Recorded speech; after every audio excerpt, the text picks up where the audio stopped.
জিসান, তোরা কোথাও যাচ্ছ নাকি? হ্যাঁ, আমরা একটু বাইরে যাচ্ছি। কিন্তু তুমি তুমি হঠাৎ করে দেশে চলে আসলে, কই আমাদেরকে তো কিছু জানালে না? তাই তো। তুমি তুমি কোনো কিছু না বলে হুটহাট করে চলে আসলে, মানে কি ব্যাপার? কেন তোমরা কি আমাকে দেখে খুশি হওনি? আরে আমি তো তোমাদেরকে সারপ্রাইজ দেওয়ার জন্য না বলে দেশে আসলাম, আর তোমরা এমন ভাব নিচ্ছ না জানি আমি কত বড় অন্যায় করে ফেলেছি দেশে এসে। অন্যায় করনি মানে? অনেক বড় অন্যায় করে ফেলেছো। তুমি আমাকে না বলে কেন দেশে আসলে বলো? আরে বাবা, আমি তো তোমাদেরকে সারপ্রাইজ দেওয়ার জন্য দেশে আসছি, কি হয়েছে তাতে? রাখো তো তোমার সারপ্রাইজ। তোমাকে কে বলেছে আমাদেরকে সারপ্রাইজ দিতে? আর আমি যে তোমাকে বললাম আমি একটা বাইক কিনবো, আমাকে 2 লাখ টাকা দাও, কই টাকাও তো তুমি দিলে না।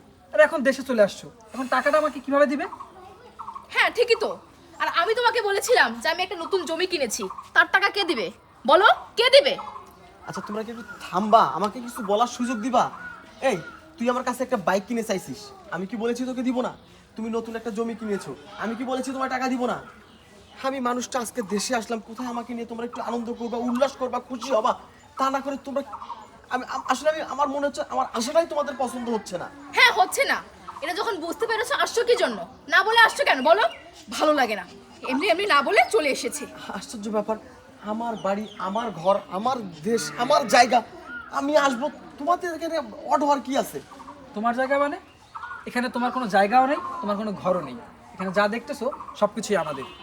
মানে জিশান যা বলেছে একদম ঠিক বলেছে। এই, শুরু থেকেই একটা কথা আমি বুঝতে পারতেছি না, তোমাদের আমাদের, আমাদের তোমাদের, বিষয়টা কি? এই ক্লিয়ার করো তো আমাকে, তোমরা বিষয়টা কি? তুমি এখনো বোঝোনি? না, আমি বুঝিনি। আচ্ছা দাঁড়াও, আমি তোমাকে বোঝাচ্ছি। তুমি বিদেশ যাওয়ার পরে তোমার ভাইয়ের সঙ্গে আমার একটা আলাদা সম্পর্ক তৈরি হয়েছিল। আমি এই জন্য তোমাকে তালাক দিয়ে তোমার ভাইকে বিয়ে করেছি। আর আমরা দুজন প্ল্যান করে তোমার কাছ থেকে টাকা পয়সা সব কিছু নিয়ে এই জায়গা জমিন যত কিছু আছে না সব আমাদের নামে লিখে নিয়েছি।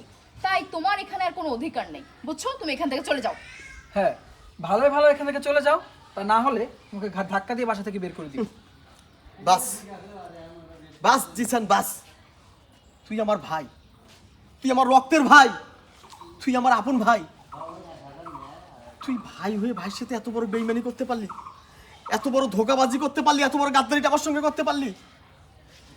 আর শোন, তোদেরকে আমি একটা কথা বলি, এই যারা ওই প্রবাসে থাকে, ওই প্রবাসে যারা কামলা দেয়, ওরা কি শুধু কামলাই দেয়? ওদের মাথায় কি কোনো বুদ্ধি নেই? ওদের মাথায় কি কোনো জ্ঞান নেই? কি মনে করিস তোরা? ওই কামলারা শুধু দিনকে রাত, রাতকে দিন বানায় হাড় ভাঙা পরিশ্রম করে টাকা পাঠাবে, সেই টাকা দিয়ে তোরা উচ্চ বিলাসিতা করবি, রং করবি, তামাশা করে তাদের টাকা উড়াবি? না, প্রবাসীরা বোকা, প্রবাসীরা দুর্বল।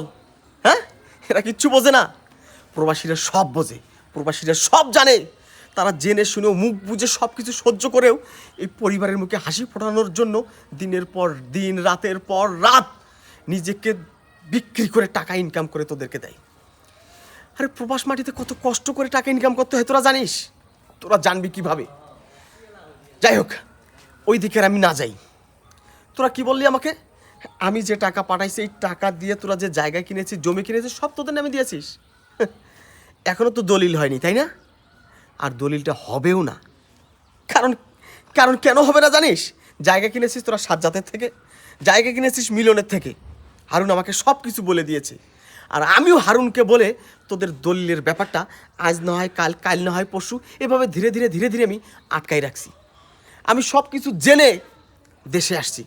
তুই যে আমার বউকে বিয়ে করেছিস, আর এটা যে এখন আমার বউ নয়, এ খবরটাও আমি জানি। তোরা কখন কি করিস, কখন কোথায় যাস, কখন কি করতেছিস, সব কিছু হারুন আমাকে বলতো, হারুন আমাকে জানাই দিছে। ঠিক আছে, এই বাড়িতে তোদের কোনো অধিকার নেই। এই বাড়ি আমার ছিল, আমারই আছে। তাই আমি বলছি, এখনো পুলিশকে ডাকার আগে তোরা দুইজন আমার বাড়ি খালি কর। আর যে জমির কথা বলছিস, যে জায়গার কথা বলছিস, কখনো তোরা ওটা তোদের নামে দলিল করতে পারবি না। সব কিছু আমার নামেই হবে, কারণ টাকাটা তো আমি দিয়েছি। কি প্ল্যান তোদের, দেখ তোদের প্ল্যানে তোরাই ফেসে গেলি। তুমি এসব কি কি বলছো? চুপ, একদম কথা বলবি না, কাল নাগিনি, একদম কথা বলবি না। সবসময় একটা কথা জেনে আসছিলাম আমি, অন্যের জন্য গর্ত খুললে সেই গর্তে নাকি নিজেকে পড়তে হয়। আজকে তোদের সেই দশায় হয়েছে। তুই কোনো কথা বলবি না জিসান, তুই কোনো কথা বলবি না। তুই ছাড়া অন্য কেউ যদি আমার সঙ্গে এই গাদ্দারিটা করতে, প্রতারণা করতে, আমি মেনে নিতে পারতাম রে। তুই আমার ভাই, আরে তুই আমার ভাই, এক মায়ের পেট থেকে তোর আর আমার জন্ম। ছি, এত খারাপ তুই, এত লোভী তুই। যা বেরিয়ে যা, বেরিয়ে যা আমার চোখের সামনে থেকে দুটো। আরে যা যা। প্রবাসীদের সঙ্গে গাদ্দারি, প্রবাসীদেরকে তোরা কি মনে করিস? ওরা সহজ সরল, ওরা দুর্বল। প্রবাসীরা কখনো দুর্বল হতে পারে না।